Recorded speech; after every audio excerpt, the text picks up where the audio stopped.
When we lose someone we've built a life with, it's not just their presence we miss. It's the future we imagined together.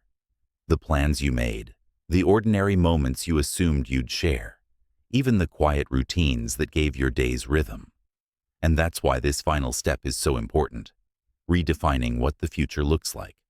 Not by forgetting the past, but by gently making space for new possibilities, ones that honor your love while still allowing you to grow. This doesn't mean you have to have everything figured out right now. Grief isn't linear, and healing doesn't mean reaching some finish line where everything's back to normal. Instead, think of it as slowly rearranging the furniture in a room where one beloved chair will always be empty. You're not replacing it. You're learning how to live in the space differently. One way to start is by asking yourself a simple but profound question. What do I want my days to feel like now? Not what others expect of you, not what you should do, but what would bring you a sense of meaning or comfort. For some, that might mean downsizing to a home that's easier to manage or closer to family. For others, it could be traveling to places they'd always dreamed of, even if it's alone. Maybe it's as straightforward as establishing new routines, a morning walk, weekly phone calls with a friend, or volunteering at a place that feels meaningful. The key is to give yourself permission to choose, one small decision at a time. And here's something I've heard from so many who've walked this path before you. The future might look different than you planned, but it can still be beautiful. One widow told me how she started painting again at 75, something she'd loved as a girl, but set aside for decades. A widower shared how he began cooking meals for his neighbors, something his wife used to do, and found it healed him in ways he never expected. These aren't happy endings. They're brave new beginnings, stitched together with love and loss and hope. As we wrap up, I want to leave you with this thought. Rebuilding your life after loss isn't about moving on. It's about moving forward. Some days will still be hard, and that's okay. But other days, you'll notice the sun feels a little warmer, or a memory will make you smile instead of ache. And in those moments, you'll realize something remarkable. Love doesn't end with loss. It changes form, becomes part of who you are, and walks with you into whatever comes next. So take it one step at a time. Grieve fully. Lean on your people. Find moments of joy. And when you're ready, begin imagining a future that's yours to shape, not in spite of the love you've lost, but because of it. If this resonated with you, I'd love to hear your story in the comments below. What's one small thing that's helped you through grief? Let's support each other, and if you found this helpful, consider sharing it with someone who might need it today. Until next time, remember, your story isn't over. Here's to the courage it takes to turn the page, and to the hope that waits in the chapters ahead. You know, in the early days after losing someone we love, joy can feel almost out of reach, like a distant memory, or even something we're not allowed to feel. There's this quiet guilt that creeps in when we catch ourselves smiling or enjoying a moment, as if happiness somehow betrays the depth of our loss. But here's the truth. Your spouse wouldn't want you to live in sorrow forever. They'd want you to find light again, even if it's one small flicker at a time. And that's what this next step is all about, rediscovering those moments of joy, not as a way to forget, but as a way to honor the life you still have ahead of you. Now, I'm not talking about forcing yourself to be happy or pretending everything's fine. Real joy after loss is quieter, gentler. It's in the little things that still make your heart lift, even just a little. Maybe it's the way the sunlight comes through your kitchen window in the morning, or the sound of a grandchild's laughter, or even a song that reminds you of a happy memory. These moments matter because they remind you that life, even now, still holds beauty. One way to start inviting these moments back into your days is by paying attention to what still brings you comfort or peace. It could be something as simple as tending to a garden, listening to music you love, or taking a quiet walk in a place that soothes you.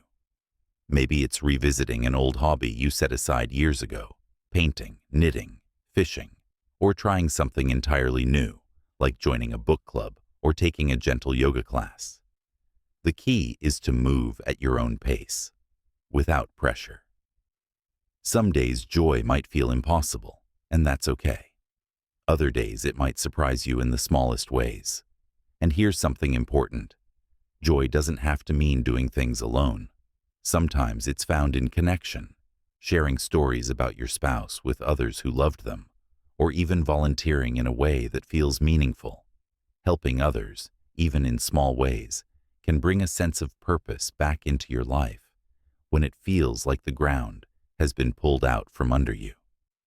Now, as we move into the next part of this journey, I want you to think about something.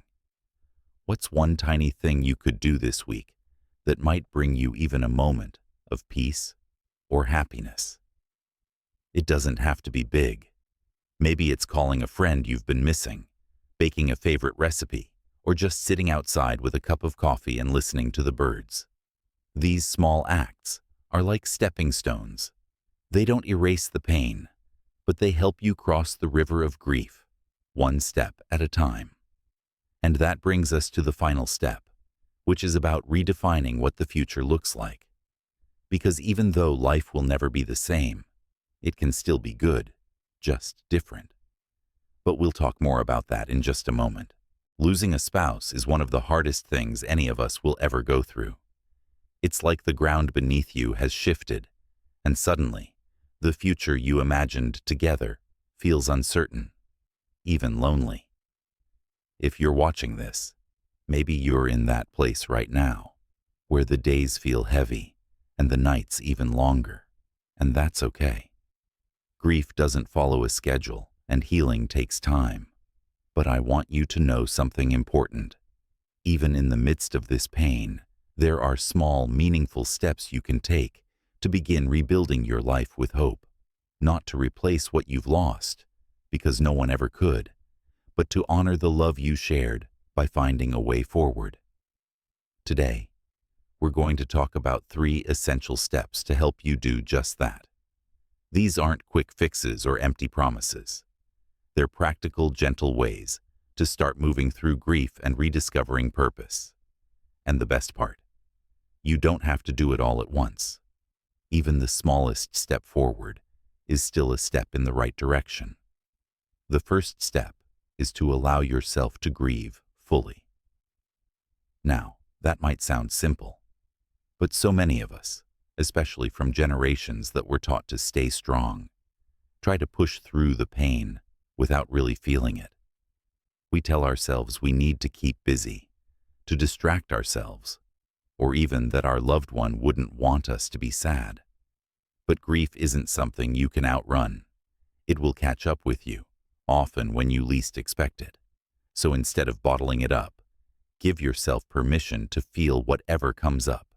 Sadness, anger, confusion, even moments of peace. There's no right way to grieve.